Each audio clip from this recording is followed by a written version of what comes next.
हिमाचल ने केंद्रीय ऊर्जा मंत्री मनोहर लाल खट्टर के समक्ष उठाया विद्युत परियोजनाओं की हिस्सेदारी का मुद्दा। शानन प्रोजेक्ट में पंजाब पुनर्गठन एक्ट 1966 के तहत हिस्सेदारी पर सहमति। हिमाचल के मुख्यमंत्री सुखविंदर सिंह सुक्खू और केंद्रीय शहरी मामलों के मंत्री मनोहर लाल खट्टर के बीच शिमला में ऊर्जा और शहरी विकास की परियोजनाओं को लेकर महत्वपूर्ण बैठक हुई। हिमाचल प्रदेश लगातार शानन प्रोजेक्ट को वापस मांग रहा है क्योंकि इसकी 99 साल की लीज पूरी हो गई है, लेकिन ये प्रोजेक्ट अभी भी पंजाब सरकार के पास है। ऐसे में लीज की अवधि पूरी होने पर हिमाचल इस प्रोजेक्ट को वापस लेने की मांग कर रहा है। बता दें कि 200 करोड़ की आय देने वाला ये प्रोजेक्ट मंडी जिले के जोगिंदरनगर में स्थापित है। केंद्रीय मंत्री मनोहर लाल खट्टर ने कहा है कि प्रदेश की ओर से जो विषय आए हैं उन पर चर्चा हुई है। बीबीएमबी और शानन में हिमाचल का जो विषय है उस विषय में आगे बढ़े रहे हैं। शानन परियोजना को हिमाचल प्रदेश को वापस देने पर उन्होंने कहा कि इस परियोजना को 50 साल हो गए हैं। पंजाब पुनर्गठन एक्ट 1966 के तहत जो हिस्सेदारी किसकी बनती है उसको मिले, लेकिन पंजाब सर्वोच्च न्यायालय गया है। शानन प्रोजेक्ट में हम किसी की फेवर करने के पक्ष में नहीं है, जो न्यायपूर्ण होगा उसे करेंगे।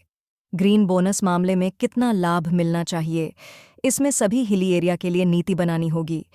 वाटर सेस मामले में कोर्ट ने मना किया है, अभी कोई राज्य नहीं ले रहा है। बावजूद इसके कोर्ट का मामला अंतिम फैसला जो होगा सबको मान्य होगा। धन्यवाद करता हूं कि मंत्री जी हिमाचल प्रदेश में आए। पूरे देश में एक प्रकार की इन्होंने प्रक्रिया शुरू की है और बहुत अच्छी बात है। इस प्रक्रिया के माध्यम से हमें खुला टाइम मिल जाता है और उनसे चर्चा करने के विषय जो होते हैं उन पर खुलकर चर्चा भी होती है और हमको प्रेजेंट करने का भी मौका मिलता है। आज बड़ी सौहार्दपूर्ण वातावरण में बातचीत हुई, विषयों को समझा गया। हमारे ऊर्जा के क्षेत्र में 2-3 इश्यूज थे। पहला इशू है कि हमारी जो सुन्नी, लूरी, धौलासीद और कुठेड़ पावर प्रोजेक्ट उसमें 12, 18, 30 वाला प्रोजेक्ट और 40, 7 वाला प्रोजेक्ट हमको हिमाचल में वापस मिले। पॉलिसी नेशंस के लिए होते हैं, लेकिन उसमें गंभीरतापूर्ण विचार करके कहा गया कि हम सब बिंदुओं पर विचार करेंगे इस पॉलिसी के बारे में और 15 जनवरी तक कोई ना कोई इसमें फैसला लेने की बात की गई है और ये मैटर अभी कोर्ट में भी है। तो इन विषयों पर बहुत विस्तृत से माननीय मंत्री जी ने देखा, विचार किया, क्योंकि हमारे पास पानी के अलावा कोई रॉ मटेरियल है ही नहीं है। इंडस्ट्री हमारी सिर्फ बद्दी वाली लाइन पर है, तो ये हमारे लिए एक बहुत ही महत्वपूर्ण विषय था जिस पर बहुत गंभीरता से विचार करने के बाद अधिकारियों की बैठक करने के बाद फिर कैलकुलेशंस पर जाएंगे, फिर कैसे आगे बढ़ा जाएगा वो फैसला 15 जनवरी से पहले आएगा। दूसरा विषय हमारा शानन प्रोजेक्ट का बारे में था। शानन प्रोजेक्ट के बारे में हमने माननीय मंत्री जी से अनुरोध किया, जो भी कानून के दायरे 1966 का जो रीऑर्गेनाइजेशन एक्ट है उसके तहत जो कानून बना है उस कानून के दायरे के तहत आप भी एक सुप्रीम कोर्ट में एफिडेविट दीजिए। पंजाब सुप्रीम कोर्ट गया हुआ है, क्योंकि जो हमारा शानन पावर प्रोजेक्ट था वो ओल्ड हिमाचल में था, तो मर्जर जो हमारा हुआ था वो 1966 में जो एरिया थे वो उसका पार्ट ही नहीं था। तो माननीय मंत्री जी ने दिशा निर्देश दिए कि मुझे उस एक्ट की कॉपी पढ़ाई जाए और जो उस समय के एक्ट के हिसाब से अपना एफिडेविट देंगे। और पंजाब ने जो क्लेम किया है वो गलत क्लेम किया। पंजाब भी हमारा भाई है, लेकिन उनसे हम चाहेंगे कि जो एक्ट की मूल विचार है उसको उसमें सम्मिलित किया जाए। तीसरा बीबीएमबी से रिलेटेड था और बड़ी अच्छी बात ये हुई कि बीबीएमबी के एरिया से रिलेटेड था। 7.19 हिस्सा जो है, जो पिछले 13 साल से सुप्रीम कोर्ट में हमारा फंसा हुआ है, उसमें ये कहा गया कि पंजाब ने कुछ ऑब्जेक्शन किया है, लेकिन एक बैठक की जाएगी जिसमें हरियाणा, पंजाब, राजस्थान सब लोगों को सम्मिलित करके उस बैठक के बाद ये किया जाएगा कि वो हमको एरिया किस रूम में बिजली के रूम में देते, इस विषय में था। और चौथा, बीबीएमबी में जो हम अपना क्रूज चला रहे हैं, शिकारा चला रहे हैं, टूरिज्म एक्टिविटी जो बढ़ा रहे हैं, और जो बीबीएमबी में हमें पानी लेने के लिए एनओसी लेना पड़ता था कि पानी की कोई स्कीम बननी है पीने के पानी के लिए 200 लोगों के लिए, तो एनओसी लेना पड़ता, उस पर बड़ी सार्थक विचार आए और उन्होंने कहा कि इस प्रकार की किसी की जरूरत नहीं है और इस पर वो फैसला करेंगे। ये 3 विषय ऊर्जा से संबंधित है। बाकी जो भारत सरकार से RDSS की स्कीम है उसकी प्रोग्रेस के बारे में बात की गई, उसमें हम थोड़ा सा हमारे स्लो है, जिसके बारे में माननीय मंत्री जी ने दिशा निर्देश दिए कि इसको तुरंत प्रभाव से आप करिए ताकि मैं आपको और पैसा दे सकूं। ये बात सही है कि हमने थोड़ा सा उसमें स्लो है। और माननीय हमारे शहरी विकास मंत्री विक्रमादित्य जी ने भी कुछ बातें उसमें रखी कि अभी जो हाउसिंग से रिलेटेड है, तो हाउसिंग से रिलेटेड में हमारे इंडिकेटर्स काफ़ी अच्छे हैं और कुछ एक MOU करना है हमें, जो आवास योजना का भी करना है, PMY2 का करना है, और कुछ चीज़ें हैं जिसमें हमको आगे बढ़ना है। तो दोनों जगह बहुत सार्थक मीटिंग हुई है। सबसे बड़ी बात क्या है?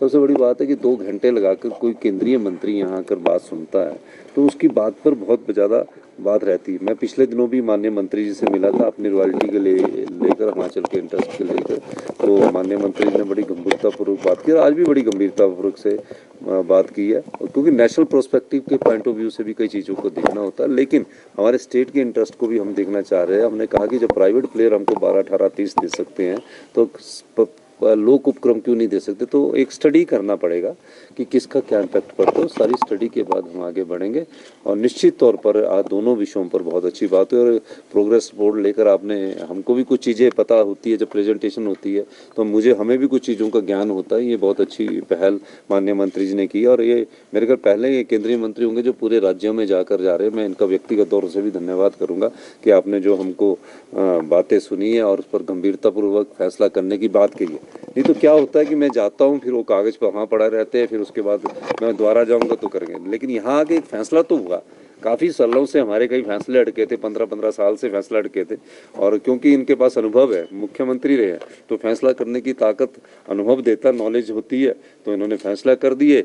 अब उसमें विषय में आगे बढ़ा जाएगा, उसके बाद बढ़ा जाएगा। तो मेरे को लगता है जल्दी हमारे इस मामले में फैसला सार्थक आएंगे और पॉजिटिविटी में आएंगे। और वैसे भी हमारे बड़े भाई की तरह है, तो हमारे को अच्छा भी लगा। बहुत बहुत धन्यवाद। इन दोनों विषयों पर भी चर्चा हुई है। भाई हम भी हैं सामने तो इसलिए उन पर विषयों पर चर्चा हुई है। BBMB में भी जो हिमाचल का क्लेम है कि 7.19% ये शेयर हमको मिलना चाहिए, क्योंकि ये मल्टी स्टेट अफेयर है, इसलिए आपस में बैठ करके कुछ बातों पर विषय आगे बढ़ा है और पंजाब के लोगों से भी हम बातचीत करेंगे और आपस में बैठ के इसका कोई ना कोई रास्ता निकालेंगे। और इसी प्रकार एक मिनट शानन प्रोजेक्ट जहाँ तक है, वो भी क्योंकि उसके 100 वर्ष लीज के पीरियड के पूरे हो गए हैं और कुछ मतभेद हैं, वो खास करके पंजाब के साथ वो विषय ज़्यादा है। तो सुप्रीम कोर्ट में भी पंजाब शायद उसमें पंजाबी गया ना, तो पंजाब सरकार उसमें सुप्रीम कोर्ट में गई है।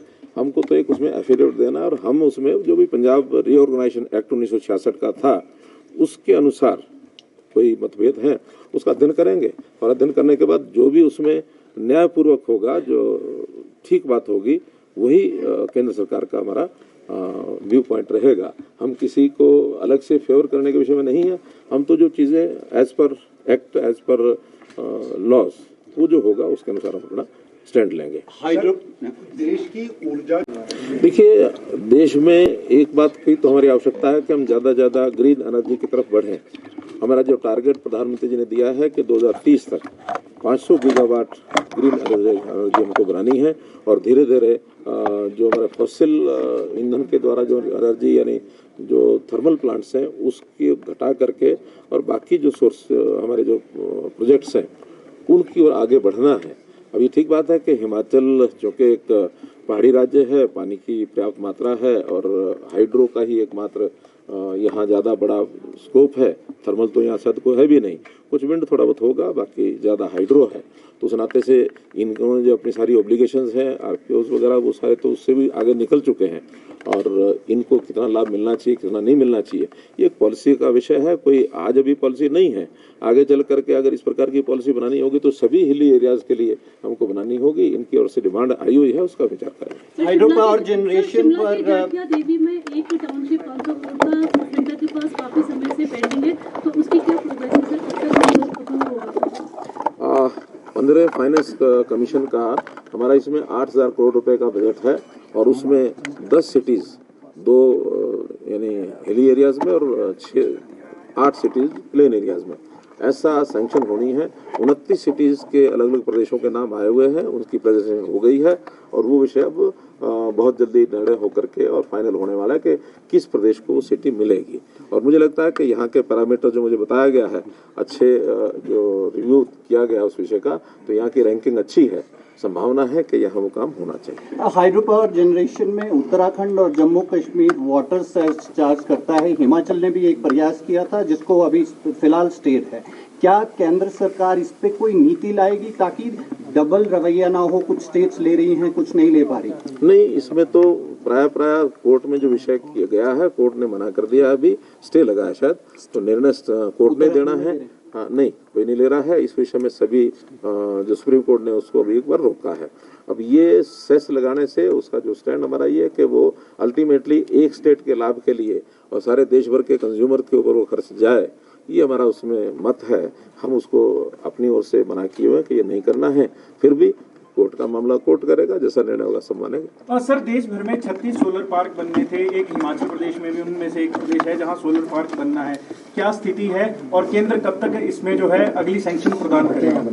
देखिए, इस सोलर पावर को बढ़ाने के लिए हम देश भर में नीतियां जो बनाई हैं, प्रमोट करने के लिए हम तैयार हैं। उसके जो पैरामीटर्स हैं वो जो स्टेट पूरा करता जाएगा उस हिसाब से उसका निर्णय करते जाएंगे। ज़्यादा सोलर, जैसे इधर हाइड्रो उधर सोलर, तभी जा करके हम आने वाले समय में जो हमारी आवश्यकता है उसको हम पूरा कर पाएंगे। 2047 तक 1700 गीगावाट ये हमने 2047 तक, और ये एनर्जी को पूरा करना है। तो उसमें अब थर्मल जो है वो इतने ज़्यादा नहीं लगेंगे जितने सोलर और हाइड्रो के लिए हम आगे बढ़ाएंगे, तो इसलिए उसके ऊपर हम काम कर रहे हैं। केंद्र सरकार ने हमारे 2 विभाग, ऊर्जा विभाग और आवासीय तथा शहरी विकास मामलों का जो हमारा विभाग है, उन दोनों विभागों का हमारी रिव्यू मीटिंग्स हिमाचल सरकार के साथ हमारे मुख्यमंत्री हिमाचल प्रदेश स्वयं यहाँ उपस्थित हैं और विक्रमादित्य जी जो मंत्री हैं आवास यानी शहरी विकास के नाते, तो हम लोगों ने एक रिव्यू, जैसे रेगुलर रिव्यू किया जाता है उसी प्रकार की मीटिंग्स मैं स्वयं देश के हर प्रदेश में जा कर के और ये मीटिंग्स कर रहा हूँ। तो उसमें जितने भी हमारे पेंडिंग इश्यूज होते हैं, विषय चल रहे होते हैं, उसका रिव्यू किया जाता है, कितने उसमें प्रगति हुई है, कहाँ उसमें कोई कठिनाई आ रही है, उन सब पर विचार करने के बाद आपसी सहमति बना करके विषयों को आगे बढ़ाया जाता है। जहाँ तक ऊर्जा विभाग का विषय है, तो यहाँ मैं मानता हूँ कि हिमाचल प्रदेश जो है वो ऊर्जा के नाते से एक बहुत पोटेंशियल यहाँ पर है और हाइड्रो प्रोजेक्ट्स यहाँ पहले से काफ़ी लगे हैं, नए लगाने का भी स्कोप बहुत है। उनमें कुछ प्रोजेक्ट का विषय चल रहा था। एक विषय विशेष तौर पर हमारी हिमाचल सरकार की ओर से था कि फ्री पावर का जो हमारा शेयर है वो बढ़ना चाहिए। उस नाते से यहाँ पॉलिसी भी बनी है, उसमें थोड़े आपसी सहमति के नाते से कुछ बिंदु थे, उस पर विचार किया है और हमें किसी पॉइंट पर पहुँचे हैं कि जल्दी उसमें महीना 2 महीने के अंदर अंदर उसको हम अपनी सारी कैलकुलेशंस करा करके और जो भी रास्ता निकलेगा वो हम आपस में सहमति बना करके और रास्ता निकालेंगे, ताकि जो प्रोजेक्ट्स हैं वो रेगुलरली आगे बना करके और उसका लाभ देश को हो। आखिर तो ये विषय आगे बढ़ाना इसलिए आवश्यक होता है कि प्रदेश के भी हित में, देश के भी हित में, जनता के भी हित में इन सारी चीज़ों को आगे बढ़ाना हमारे लिए प्राथमिकता होती है। इसी प्रकार अन्य भी जो पावर के जो इश्यूज़ हैं, जैसे ट्रांसमिशन लाइन के नाते से RDSS का विषय है, जो रेगुलर विषय है जो चलने वाले हैं, कुछ हम सब्सिडी ग्रांट्स जो होते हैं उसमें कितना पहुँच गया, कितना रह गया, ये सब विषय करते हैं। इसी प्रकार जो हमारा आवासीय और शहरी विकास मामलों का जो विभाग है उसमें भी जैसे PMAY है, स्वच्छ भारत मिशन है, ये हमारा अमृत है, ऐसे विषयों पर भी रेगुलर काम चलते हैं और उसमें कितना काम हो गया, कौन कौन से शहर कवर हो गए। हमारी जो प्लान 1 था, चाहे वो प्रधानमंत्री आवास योजना है या अमृत 1 है, उसके कुछ टारगेट्स पूरे हुए हैं। अब नए भी अमृत 2 और प्रधानमंत्री आवास योजना अर्बन 2 ये भी आ गए हैं, उसके टारगेट भी हमको तय करने हैं। उन सब विषयों पर भी हमने खुल करके चर्चा की है।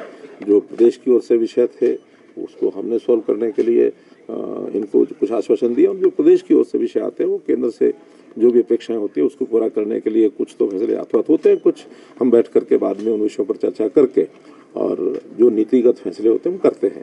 क्योंकि किसी भी एक प्रदेश की कुछ विषय होते हैं वो हम एक प्रदेश के नाते नहीं करते हैं, बल्कि नेशनल लेवल पर एक पॉलिसी मैटर होते हैं, उसमें सारे देश भर में सभी प्रदेशों को उनको लागू करने होते हैं। तो ऐसे हमारी दोनों जो विभागों की इश्यूज जो थे बैठकें हुई, वो हमारे एक अच्छे वातावरण में बैठक की है और उसमें काफ़ी हमको लाभ हुआ है। बीबीएमबी में